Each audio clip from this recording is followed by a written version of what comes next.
This podcast is sponsored by the Faraday Battery Challenge, which aims to support world-class scientific, technology development and manufacturing scale-up capability for batteries in the UK. The challenge is focused on developing cost-effective, high-performance, durable, safe and recyclable batteries to support the EV market. If you want to find out more, make sure to go to www.faraday.ac.uk. Welcome to the See Me, Be Me podcast. I'm Nile Henry. And I'm Blair Henry. And we're two brothers who set out on a mission to make motorsport and STEM careers more diverse, affordable, and inclusive. We are the founders of the Blair Project. This podcast series delves into the minds of inspirational individuals who come from ordinary and often humble backgrounds, but through their belief, dogged determination, and never give up attitude, have managed to overcome academic, social, or mental challenges to achieve their dream careers. Our guests will share their life lessons that you too can apply to your own. We hope their stories will inspire you to go further, aim higher, and accept nothing less than you deserve. Your ambition, your purpose is all within, and we're here to help you unlock it. The planet of possibilities are endless. Now, let's get into the show. You know who made it.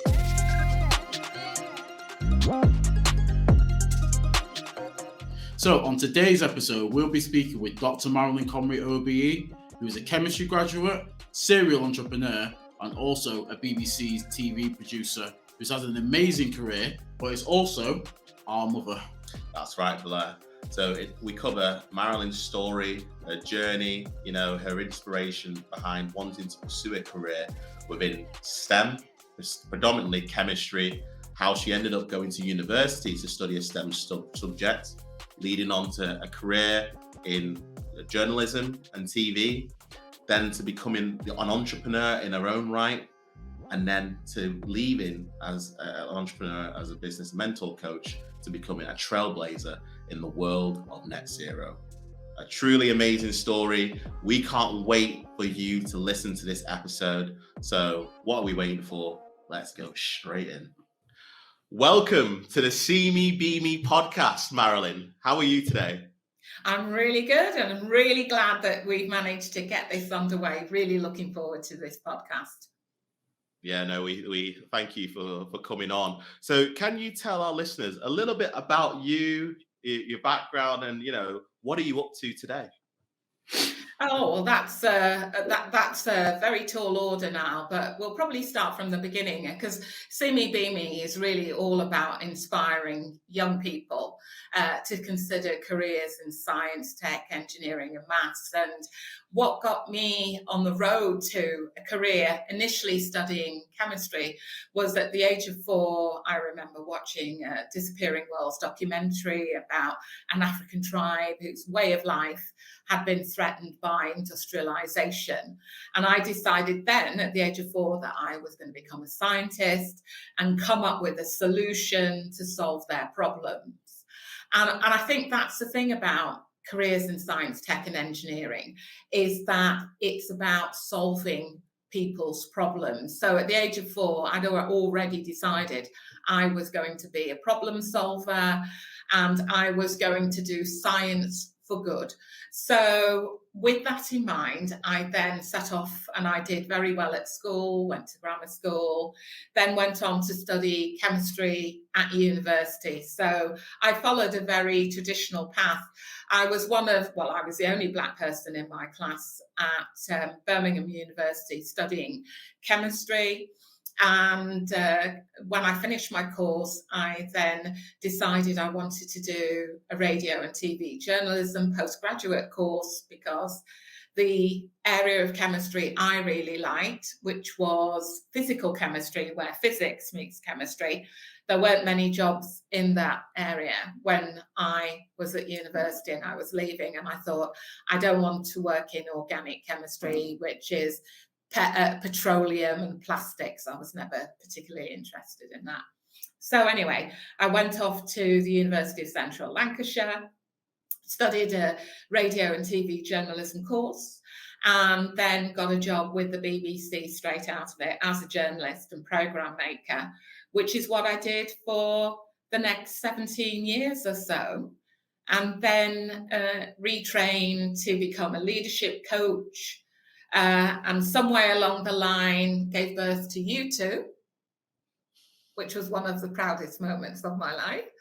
And then fast forward to where we are now, and I'm now heading up a brand new net zero innovation and industrialisation centre called the Manchester Innovation Activities Hub, which will also provide electrification skills training, especially for electric vehicles, but battery technologies as well. So that's a whistle-stop tour for people that provide some context to who I am and why I'm here. So take me back to a young Marilyn. What was she like? You know, what did she have, you know, dreams of becoming at a very early age? And, you know, for me and for our listeners, I'd be keen to know, who was your role model growing up? I think really what I was driven by, I didn't really have any role models at that time who looked like me. So that whole see me, be me concept didn't exist. So in many ways, I think I was a trailblazer. I looked around and I used to watch programs like Tomorrow's World, which was always about new technological developments. So in many ways, I was a bit of a geek, and I really enjoyed learning. But I think one of the issues for me was that I was bullied at school in my last year in junior school, because I did so well and I passed my 11 plus.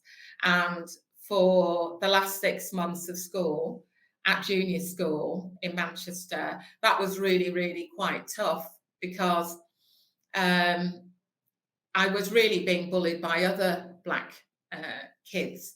And so going to grammar school and being able to shine and be the best me was so liberating. I loved grammar school, and then I loved going on to university. And I think for a while I learned that, which I think a lot of young people of colour might relate to, that it's sometimes not cool to be a geek. Yeah. And as a result of that, you sometimes don't let your light shine and you hide it under a bushel. But I think that the kind of programs that you guys are running in the Blair Project, the online physics clubs that you're running, provide young people of colour with the opportunity to meet other young people that are like themselves, to enjoy being geeks, to have fun with it. Because for me, science and technology and engineering are fun. I love tinkering and trying something new. And it's not about getting the right answers. When you get something wrong, you are still learning. And what you're learning is to get it right next time. And the important thing is not to give up, is to keep playing around, having fun, adapting, tweaking something, and making things work. But in the process, you learn so much about yourself in terms of what you're good at, what your likes are, that enable you to then think about a career. What potential career would I like? I was thinking, Marilyn, in terms of obviously your background from school and university, where does your passion for chemistry come from? I don't know. You know, I was having a conversation with somebody. I feel in many ways I may have been born with a passion for chemistry. I remember watching a documentary with George Michael where he talked about something called the red thread, and that he traced back to when he was very young and found that there was this thread that ran throughout his life that brought him to the success that he had and attracted the people that came into his life to help him to get to where he wanted to get to. So at the age of 4, I don't know what it was that made me really decide it was chemistry as opposed to physics, but all I know that the motivation was really about wanting to make a difference in the world, wanting to help this tribe in Africa whose way of life had been threatened, and wanting to make the world a better place. And for me, that was science. Science was an enabler that would help me to be the difference in the world. Yeah. Now, Marilyn, obviously, we both know you very well, being, you know, our mum. But one of the things that I'd like to ask you is how much, and this was going off another episode where we spoke to Roosevelt Alexander, and he said that sports and predominantly athletics had played a massive part on his life, you know, in terms of, you know, the self-motivation, the determination, the grit, the resilience, and, you know, always thinking that, you know what, if I put my mind to it, I can achieve anything.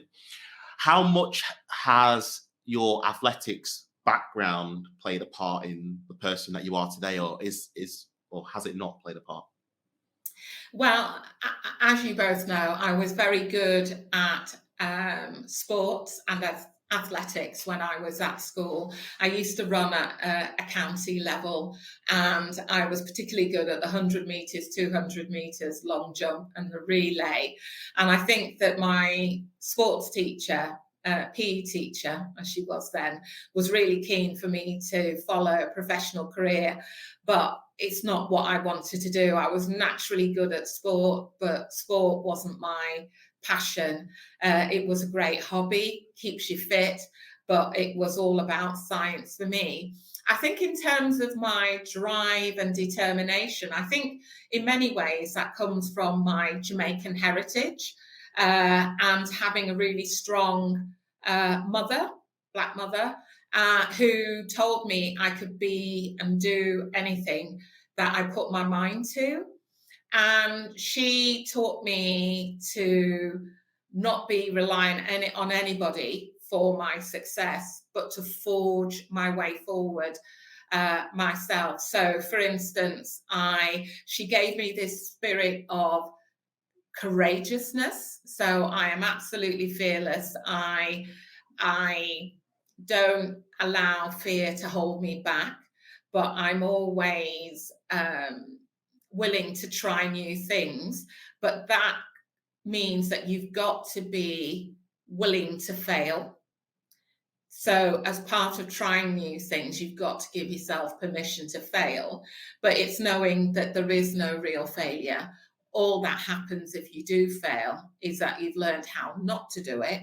And you have to say, if I was going to do it again, this is how I would do it differently next time.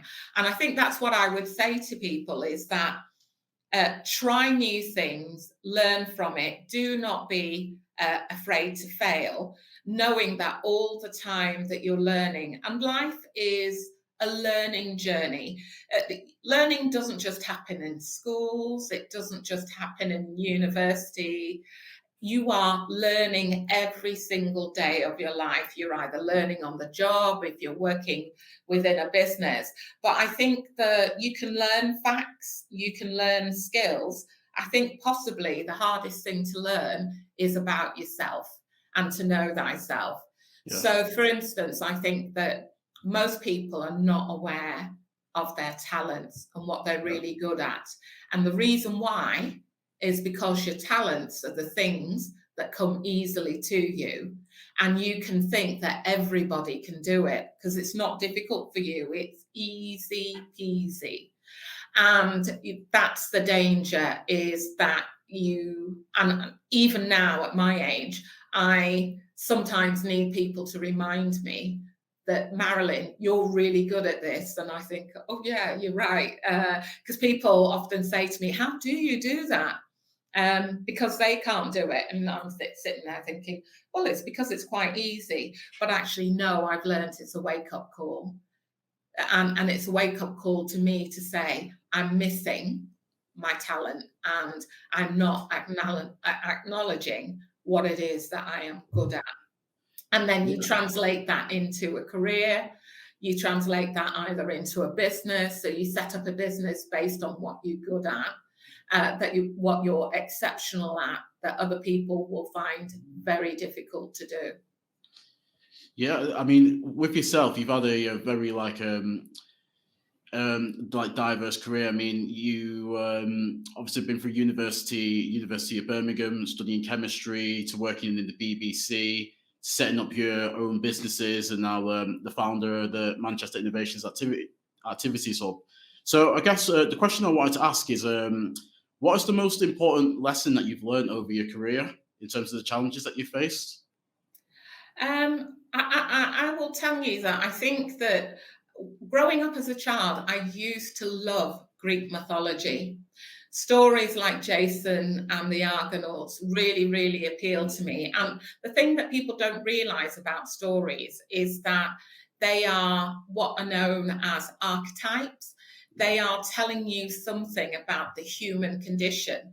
So Jason is really, it's called the call of the hero, and we can all be heroes. Yeah. We have to choose to be a hero. And the hero is asked to go on this journey. And this journey means that you're going to have to confront your personal demons, overcome them, in order that you can be transformed as a person, and then get the golden fleece, and Jason becomes the king. So Jason was a young man who was born a king, had his throne stolen away from him, and he had to go and reclaim it. So that's really the basis of the story. So each and every one of us is born a king, a prince, but we have to reclaim our greatness. And in order to do that, we each have to go on a journey where we have to face our greatest fears, but not face them on our own. Yeah. You know, we have our tribe, don't we? Nile and Blair, and we have a great network of people who supported us on our journey and the development of the Blair Project.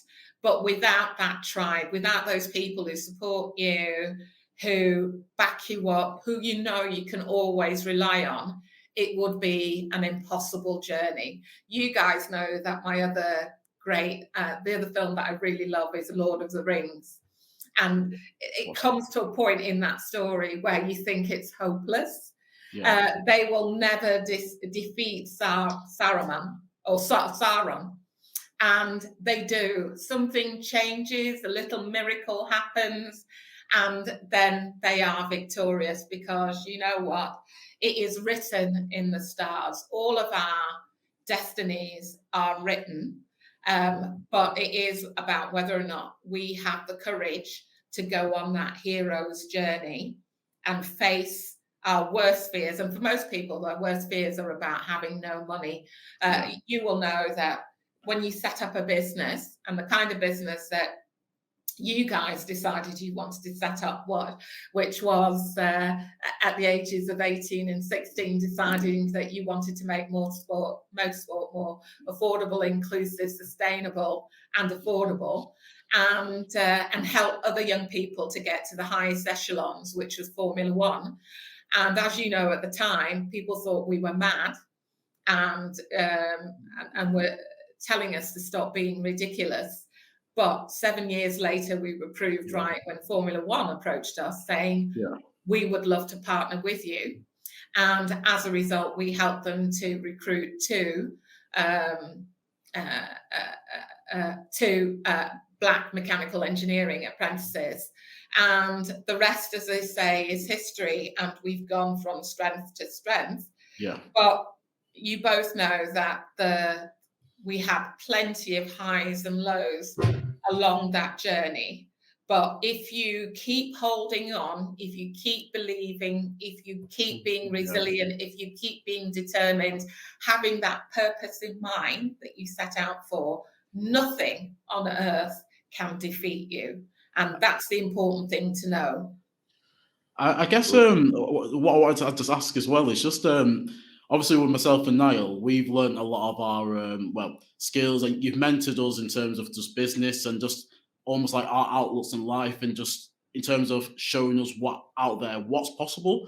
I've also wanted to just ask her, where did you get your that self belief from, that just anything is possible no matter what you set your mind to? Because we've had all, obviously we've been through like modern like education, which just tells you to go like traditional route and doesn't teach you anything about like real world skills. So where did you get that just that self belief from, that anything is possible, that you've passed on to us? So well, as I previously mentioned, your Nana Daisy was a great inspiration, and she was the kind of woman that nobody could say no to.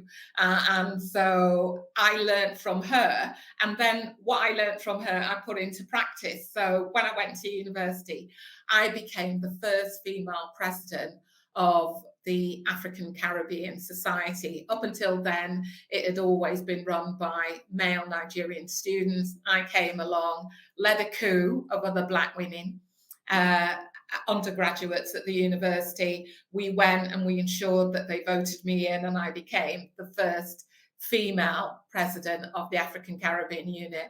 That was more than 30 years ago, but I've been reliably told that they've always had a female president since then. So I think it's just a combination of a good start, but then experience. Every time you have that experience and you overcome obstacles and hurdles, because every obstacle and every hurdle can be overcome. You have to just find a way through it, over it, under it, around it. But every obstacle that you face can be overcome, as you will have heard in the previous podcast with Roosevelt. So impossible truly is nothing. And you both know, you've been on this journey. If anybody had told you we would be where we are now, back when you first now decided to set up the Blair Project, you would say, no way. And I would have told you lost your goddamn mind. Yes, exactly. Yeah. And, you know, the recent award of Innovation Accelerator funding for the Blair Project to be the only SME in the UK amongst the 26 organisations awarded a share of £100 million by government. That is an awesome achievement and a testament to both of you, in terms of you started this business. I supported you every step of the way, but you were prepared to learn, develop, evolve, be mentored, being receptive and being fearless yourselves as well. And I think that's the prize. We have now secured as a family our golden fleece, but other people can do the same as well. No, literally, like, I've just got goosebumps just listening to that. Even though, like, you're my mum and I spend a lot of time with you, you work in the business with us. Yeah, it's still always amazing. And, you know, to the listeners out there, like, as well as Marilyn being our mum, you know, she's a director in the Blair Project. You know, she's been our mentor and, you know, obviously like one of the best friends as well. Which is kind of nice. Now, what I wanted to say, speak about Marilyn, is just to rewind it back a bit, back to when you were at the BBC and you were also worked for Granada, which is ITV to some viewers. Now, you were a very successful series producer, and you'd been doing it for, you know, I think well over 10 years. And what you know, some people, if they're very good at something, they tend to just stay in that industry and they never leave. But you took a courageous decision to leave that industry and go to do something, go to do coaching and mentoring. You know, how in terms of pursuing that, you know, was that an easy decision to do, or was there some difficulty? Because obviously, you know, you were raising 3 kids at the time. And, you know, you're trying to juggle family life with work, and then to leave something that, you know, you were doing very well in, and, you know, I'm not going to lie, the salary would have been good back then, to then go off and set something up and be your own entrepreneur. How was that journey for you? Well, for me, it comes back to knowing yourself. Series producer was the highest level you could be involved in. in terms of being a program creator. And I knew that the next level exec producer, I wouldn't be involved in creating any content. And that's what I loved, was, you know, creating the storyboards, telling a story and seeing it go out and knowing that it had my touch, my flair, my finesse. It was my baby. Whereas an exec producer, you stand back and you let the team below you create it, but you're ultimately responsible for what goes out. And you tend to find that exec producers spend their time attending a lot of meetings with commissioning editors.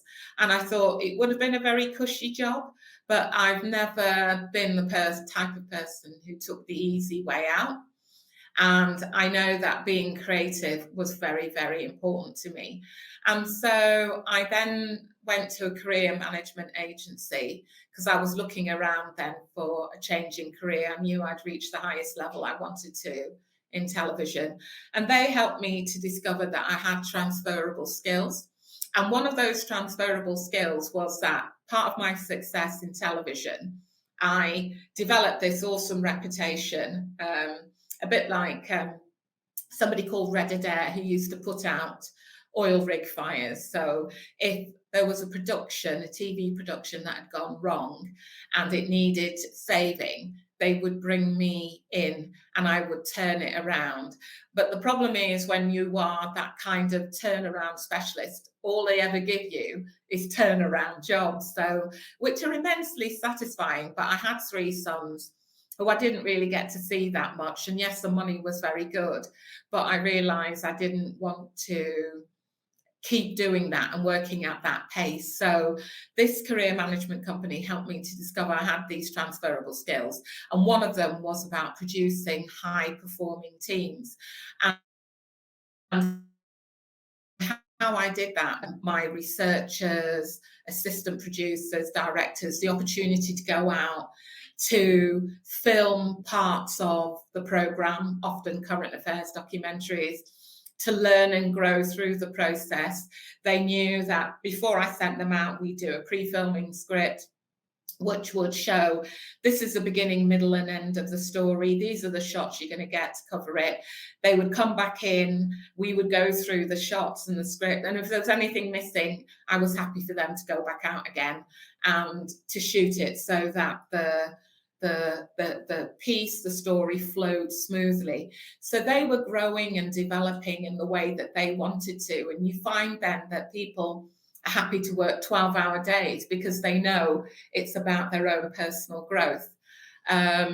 So I had some fantastic people. I mean, one of my proteges is Chi Cairo, who was up to recently the exec producer of Dragon's Den.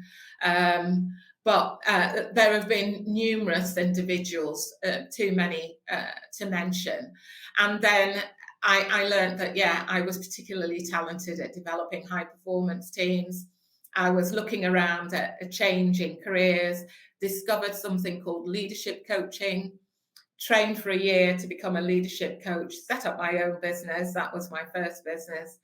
And then started delivering coaching to Manchester City Council, other public sector businesses, Cheshire Building Society, then went out to Eastern Europe, Ukraine, delivering training there, and more latterly in East Africa, particularly Kenya. And my business was growing and developing in Kenya really, really well. And I had dreams, as you know, of moving over to Nairobi.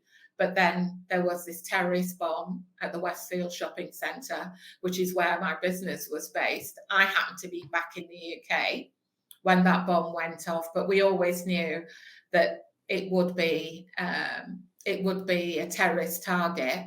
And I was waiting for the British High Commission to say it was safe to come back. That call never came. And that's when Nile came back from his travels and decided he wanted to set up the Blair Project. And here I am 9 years later. And so I think really it's about saying that you've got to learn in life to let go of the known, to learn to go with the flow. It's like Bruce Lee says, be like water, and trust in the process. Because I do believe each of us does have a destiny, each of us does have a calling, and you've got to trust the process, follow it, and honestly, it will never let you down, but it does require faith. Yeah. I was going to ask her. Oh, go on now. No, I would just echo that to say, you know, I'm not being afraid to take risks. You took, you know, a huge amount of risks from leaving, you know, TV and media, you know, which, you know, was paid very, very well. And then you went into coaching. You had a very successful coaching business. And, you know, you were going to, like you mentioned, to Africa, and you're going to Eastern Europe. And then, you know, if it wasn't for that incident, you'd probably still be doing that. And then you took a chance and came and, you know, worked in the Blair Project, and you know that would probably be another 2-hour podcast talking about that journey. But I'd say one of the questions would be is, like, you know, you started off a STEM-based learning a STEM-based career in chemistry. You went into TV, radio, and journalism, which is obviously, you know, way off that field, and then you went into coaching. Did you ever think, you know, during that time frame that you'd ever be coming back into the STEM industry? I must admit, chemistry and STEM was always my passion. So for a long time, I was thinking about going back to university and studying quantum physics, because I'm just really interested in astrophysics and gravitational waves. And I'm just spending my time in kind of like an academic pursuit. So it was always my intention to return to science, my first love. But it's interesting how it's just all happened organically. And genuinely, I never imagined now that when you started the Blair Project, I would now be heading up a net zero industrialization center. And I got an email today saying that I am now recognized within the Northwest as one of the top leaders in the green economy. So I am now on the green power list as rated by Business Insider. And that's a great accolade. But as I say, who could have foreseen all of this? So I think, again, it's that thing about, if I hadn't gone with the flow, if I hadn't been prepared to learn new things, you will know that we're seen as one of the leading lights for electric vehicle skills training. We've bid to deliver battery manufacturing skills training as well. So we, the Blair Project, this family business, are seen as one of the leading lights in the whole of the UK in the sector that we operate in. And I think that should inspire other people to think, and really it's probably been 2 years of investing our time and energy in terms of learning electric vehicle skills training, and now moving into batteries. In a 2-year span, we are now seen as one of the leading lights. So anybody else can enter this sector, find something that you're passionate about, and you too could quite quickly find that you are the leading light in a particular form of vehicle cybersecurity. You can make that happen. I was wanting to ask Marilyn, it was actually leading on to Mia, but in your current role as the founder and CEO of the Manchester Innovations Activities Hub, what I wanted to ask you is, what are some of the day-to-day challenges you're facing in your current role?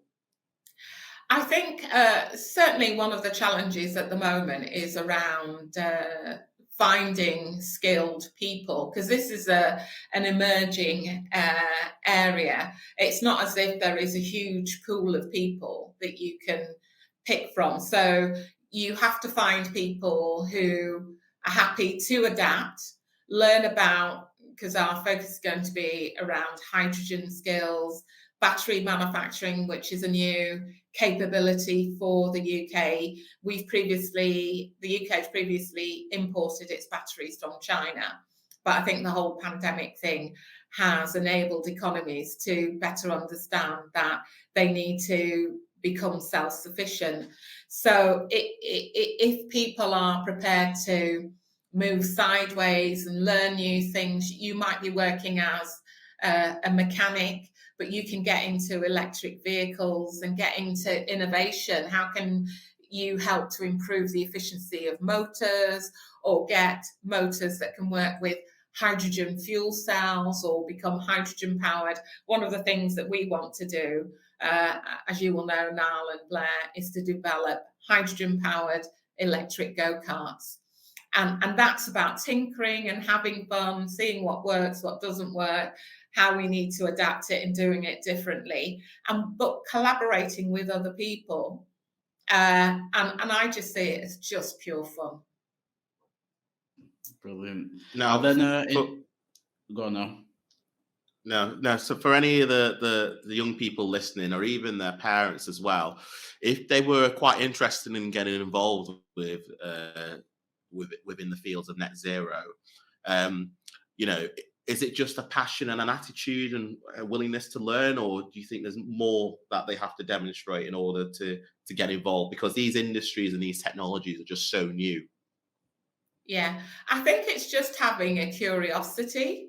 If you like doing things with your hands, whether that you like cooking at home, I don't see it as anything different, but it's just that willingness to try, test out something new, use your hands. I would hope our MIAH Centre opens in the summer. So anyone living in Manchester, come on down to the MIAH Centre. You can email info@themiahcentre.com, MIAH spelled M-I-A-H, centre.com. Email us, come on down. We'd love to show you around, and we're planning to have evening classes for young people where you can try out 3D printers, mini robots, build remote controlled hydrogen vehicles, just so that you can overcome any fears or apprehensions that you might have, that you have to be brain of Britain. No, you don't. You just have to have curiosity, that willingness to try something new, work collaboratively with other people, and make sure it's fun, because I think we all do our best learning when it's fun. And I'll be there to guide in the way that I've guided Nile and Blair. So I would like to help and support more Nile and Blair. So come on down, meet with me and the rest of the team, and we'll help you to get started on that journey and find very well paid opportunities, either to work within the sector, become an innovator yourself, or an entrepreneur like Nile and Blair. Blair, have you got a question or? Yeah, what I was about to ask, Marilyn, what are your ambitions for the future, let's say in the next 5 years? That's a very good one, Blair.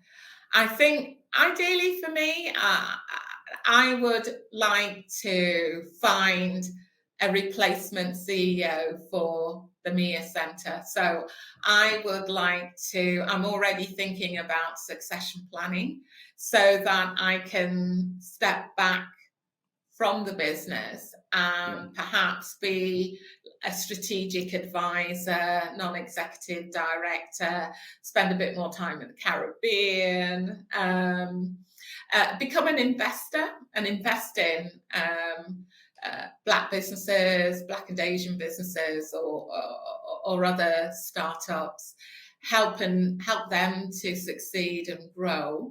And I think ultimately the other thing on my bucket list is to spend more time traveling the world. I'd like to visit every corner of the globe I possibly can, which includes the Arctic and Antarctic.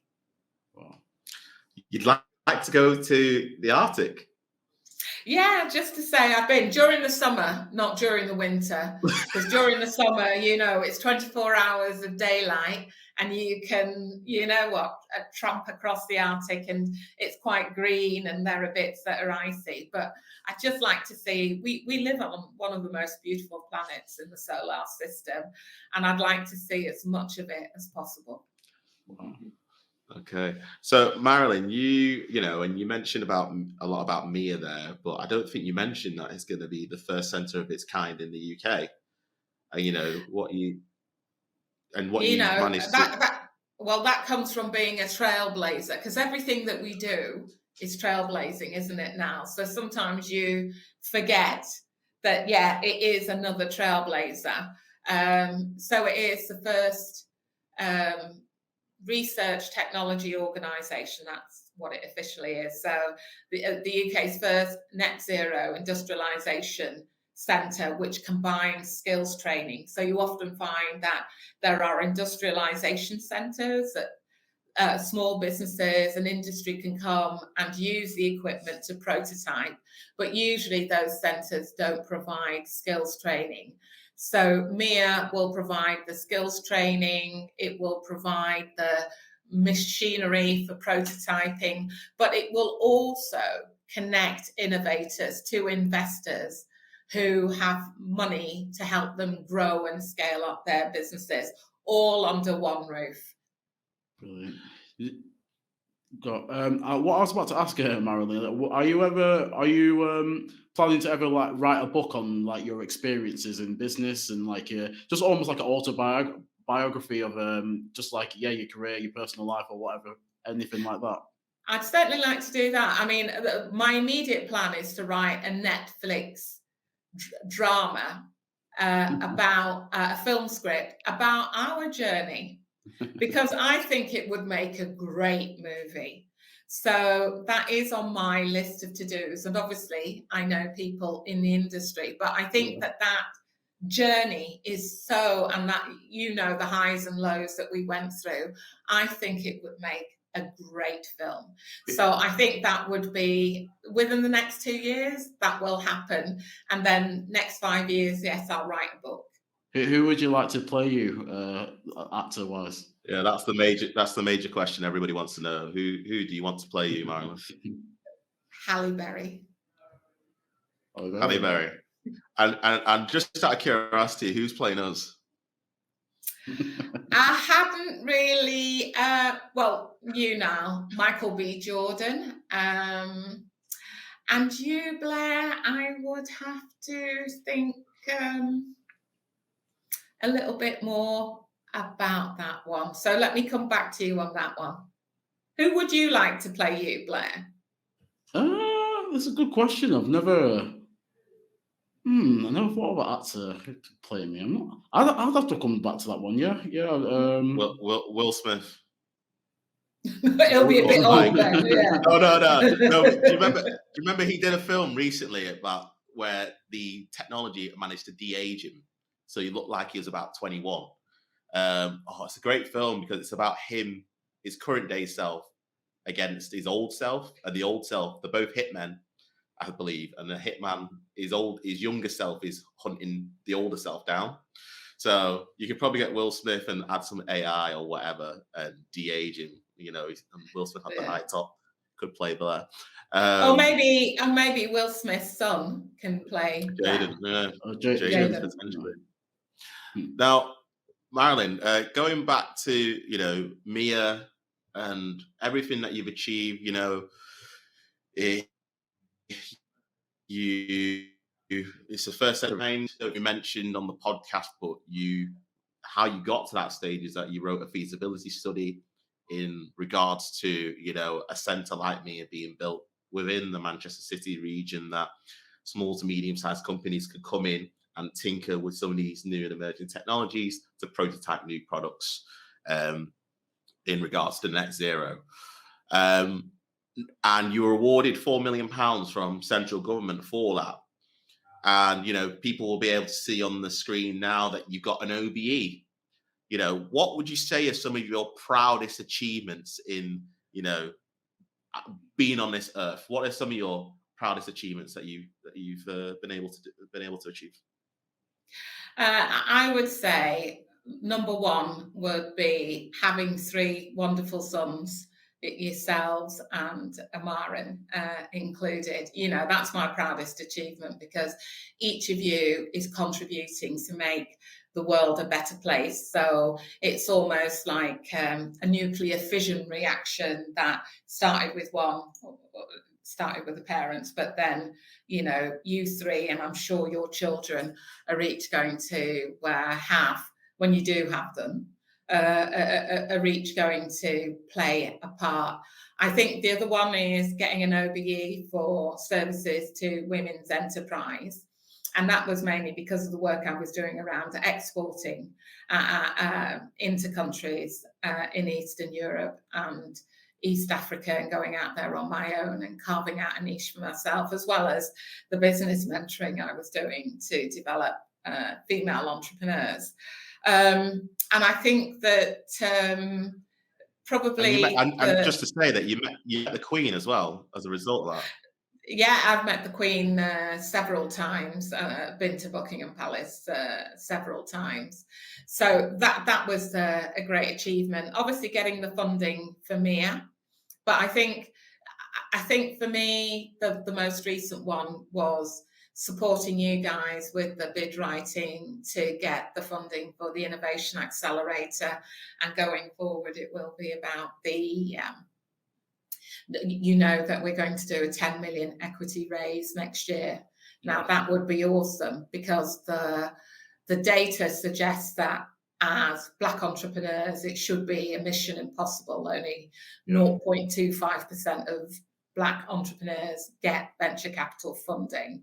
We're looking to break that mold, so people can keep tuned next year and see whether we've been able to crack that very hard nut.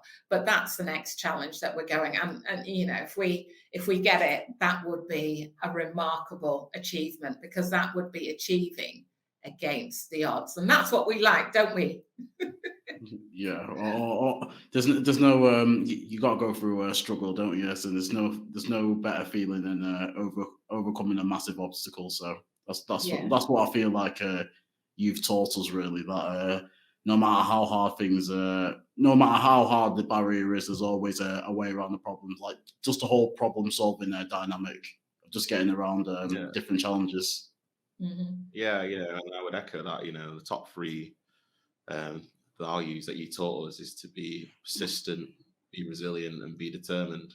So regardless of anything that happens, you know, just know that, you know, if you put your mind to it, you can achieve it.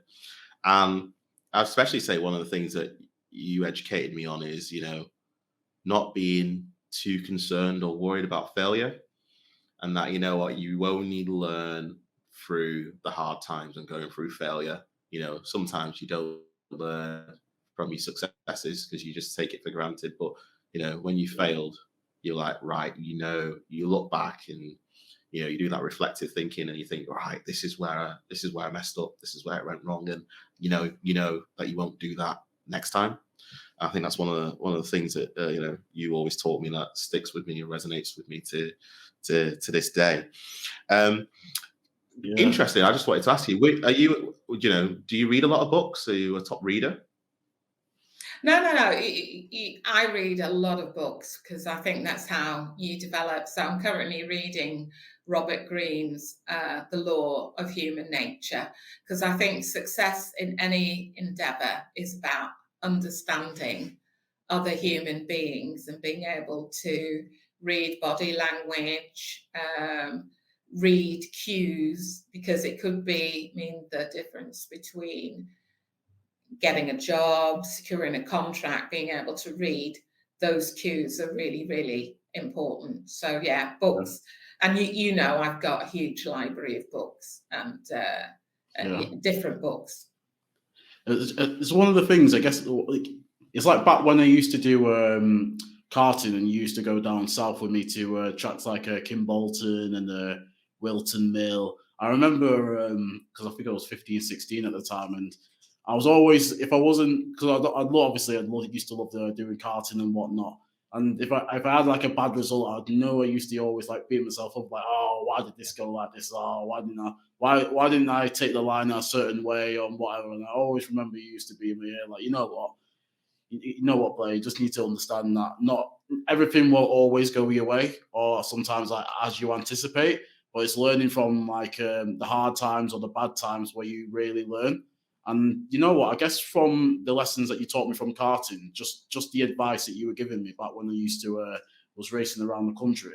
It's just helped me just understand the world more. That sometimes when things don't happen in the way that you anticipate that you wanted it to happen, it's always for a greater reason, and it's always a lifelong lesson that you can carry into the future. So it's a really important life lesson that you taught me just from the experiences from karting. But I think the foundations of all of this is family for us. I think the foundations of success has been about being a tight-knit family. We're there for each other. We work as a unit, a shared purpose, a shared goal. We have a great team of people that work within the Blair Project, and hopefully they see it as a family as well, that we're providing opportunities for them to earn a good living, to grow and develop with the company as it expands. But yeah, I can't underestimate how important family is as a foundation for anyone's success, because it's the thing that you can fall back on when the going gets tough. Well, to add to that point, the current stat is about 85% of businesses in the UK are family run. Mm-hmm. And so, what Marilyn just spoke about, the bond and, you're all in it together. So, yeah, that just proves why, family businesses do work. You've all got each other's back, you're all supportive, and you all share the same common goal of where you want to get to.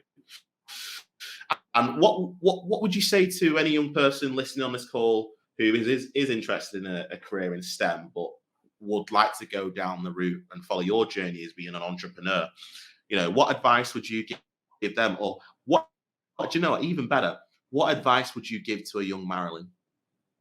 I would just say, the Blair Project's online physics clubs are a perfect opportunity to engage with other young people who are just like you, living in different parts of the country.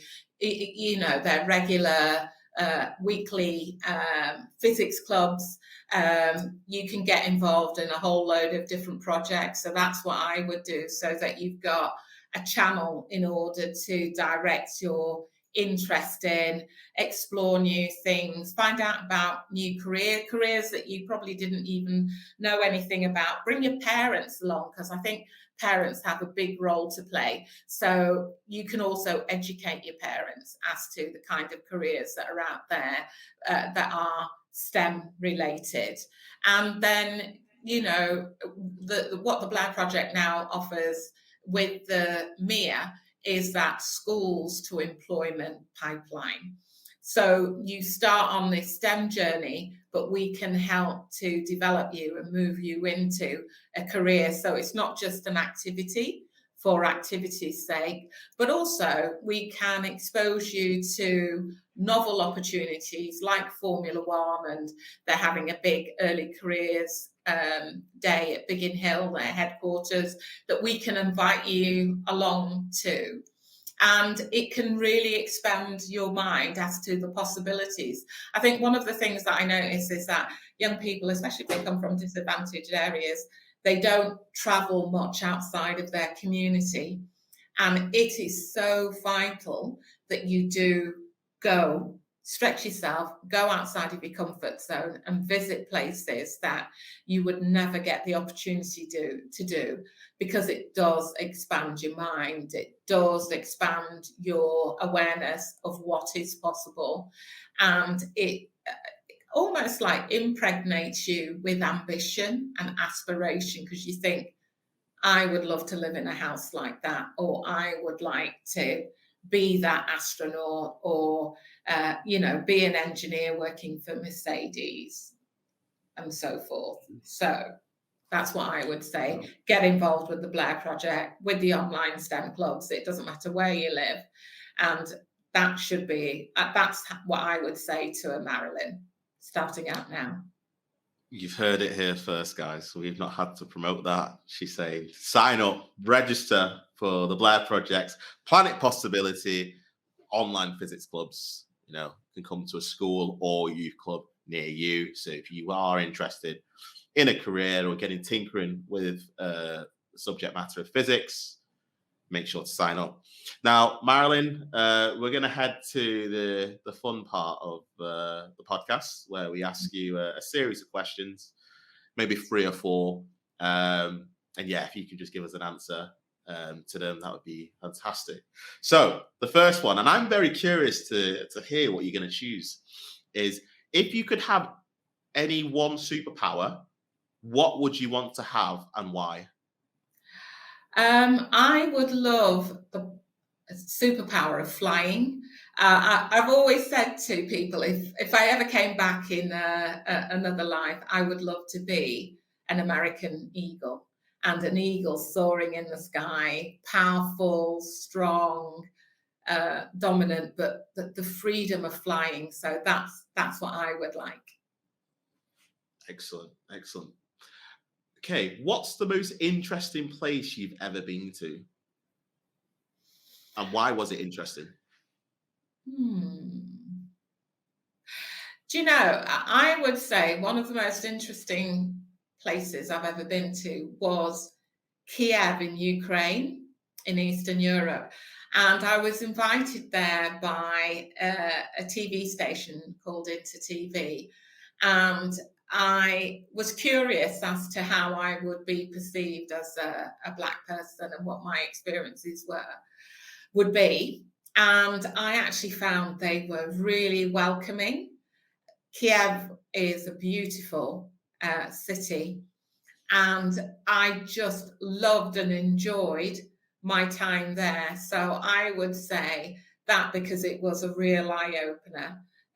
So my thoughts are with people of Ukraine at this time. But if anybody ever gets a chance to go to Kiev once the war is over, do take that opportunity. So that's the thing that stands out for me.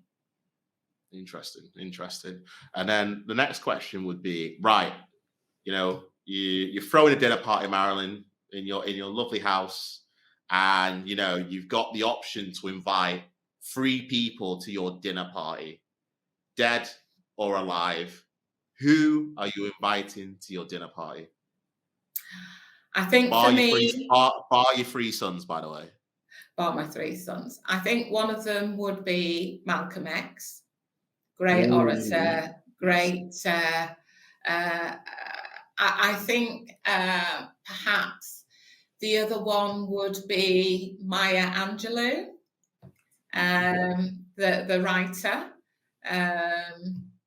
I Know Why the Caged Bird Sings. And then I think another one would probably be Bob Marley. No, that's interesting. As well as, if I could have a 4th, it would be somebody like a Marie Curie or Nikola Tesla. I must admit, I didn't want to choose all men, but Nikola Tesla has been one of my heroes. But if I had 3, it would be Malcolm X would be top of that list, Maya Angelou, and then, yeah, it would be Bob Marley, kind of like Jamaican countryman, you know, that the chilled vibes, and again a trailblazer, because he put reggae music on the map. This tiny island, he created this musical form that has travelled the world round. So yeah. Yes. And finally, the last one, should pineapples or pineapple ever be on a pizza? I love pineapple on a pizza, yes. Get out. You can leave now. I am that person. Oh, good God, Marilyn. Oh, well, you know, that's the end of our questions. Is there anything that you want to add that, you know, we haven't spoke about today? Is there anything you want to mention to the audience?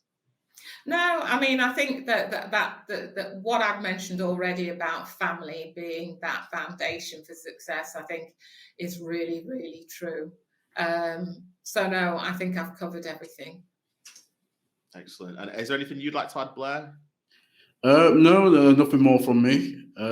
So I say, yeah, thank you for your time, Marilyn. It's been great speaking with you. No, I'll echo that. Yeah, very much. Thank you for being, one of the first guests on the See Me Be Me podcast. And thank you for inviting me. No problem. It's not like you were only next door anyway. No, we really, really appreciate it. And you know what, for the audience listening, where can they find you if they want to find out more about you or Mia? How do we go about it? Well, I mean, the easiest way is to find me on LinkedIn, Marilyn Comrie, or go on the miacentre.com website and you can find out more about me and how to contact me. Excellent. Well, Marilyn, thank you very much again for being on our episode. We hope you at home really, really enjoyed it. Make sure to like this video, comment, subscribe, and share this with people within your network. We'd really, really appreciate it. So, yeah, thanks very much, Marilyn, and take care. All right. Take care, everybody. Blair. No. What a truly amazing episode. Like, what stood out the most for you? What stood out for me the most with Marilyn is just her story of how she went through all these different hurdles, all these different like barriers in terms of how she started out in school, history like chemistry and whatnot. It's going to the world like BBC and then becoming like an entrepreneur in her own right. It's really, really inspiring story, and it's essentially her background and all the hurdles that she went through is essentially what she's passed on to us in our journey through the Blair Project, and it's just such a inspiring story that of the struggles that she went through on her way up. What about yourself? I mean, for me, obviously Marilyn is our mum and she's a legend. We have a saying between us all, even in the company, we give her the nickname of 10 men because she can do 10 different roles. And what she's grew up with. I mean, what the shocking thing that I found out is that, to us, she was our role model growing up. Like, she was who we idolized. And, especially for me, I wanted to follow in her footsteps. But she didn't have a role model growing up. She always believed just that she could do anything that she wanted to, but didn't have anyone to look up to in the world of chemistry. So that was very insightful. But, in terms of, she never let anything stop her from being or achieving whatever she wanted to do. And the fact that she was happy to, move and change careers, because, a lot of people are scared of change. Yeah. And, they don't, if they're comfortable, that's what they'll do. They'll stay where they're comfortable and, sometimes won't always go out and take risks. And, Marilyn's story just encapsulates that she's a risk taker. Yeah. She's willing to try different things. So, going and studying chemistry as a subject at university, and then, doing a postgrad in journalism, and then really going into working in journalism, which is a completely different field to working in chemistry or studying chemistry, and then doing that for many, many years and becoming, one of the best at it. And then, leaving that industry, especially when she had 3 kids, and having to bring up 3 kids. And she's like, I'm ready for a career change. And then became an entrepreneur, started doing her own leadership and coaching business, and, did that for many years, and, decided to, again, have another career change, and now is working in the field that she's doing with us. But being involved in net zero and being a game changer. And of course comes on to the Manchester Innovations Activity Sub, which is the first of its kind in the country. And who better to be the founder and CEO of something like me than Marilyn herself? Truly what's the risk taker? Not risk taker. What would I say? Well, risk taker, but groundbreaking. Yeah, groundbreaking. She's a trailblazer. Yeah. She was a trailblazer. Truly a trailblazer in her own right, and it's just she's achieved already so much, and there's still a lot I can see her achieving in the next few years. But it's also the high levels of determination as well. Like what is so crazy is even as she's getting on and she's a bit more older, is that she's always actively looking at different trends and said, what, if I don't know something, I'm willing to go out there and learn it. And just reading and keeping up to date with these new and emerging things, that was really, really powerful. Yeah. And it's the classic case of Marilyn did study a STEM subject, but it's only now later on, it might have took her about over 20 years to then get back into the world of STEM through our company. But it's just amazing that journey that she's been on. Truly inspirational, and I can't wait to see when the book comes out and the Netflix documentary. And I'm just curious to see who plays us all in the end. But it's just a really good future it holds for Marilyn, and really once again, just thankful for all the knowledge that she's given us to both going into the world of business. And I truly hope anyone who listens to this episode, whether you're a young person, or even an old person, you've taken a lot from this episode. I hope you've jotted down some notes, and it's comes back to that whole thing of see me, be me. Marilyn, a Black female, who's now leading an innovation centre, the first of its kind in Manchester. It's saying that nothing is impossible. You too can do that if you have the grit, the determination, the willingness to learn. It's achievable too. So hopefully you've seen Marilyn, and you too can now dream the possibilities of doing whatever you want to do within your life. If you've liked today's episode, make sure to like, comment, and subscribe. The Blair Project is on all major social media platforms, including Facebook and LinkedIn and YouTube at The Blair Project. We're also on Instagram, Twitter, and TikTok. Yes, we are on TikTok at Get Me Motoring.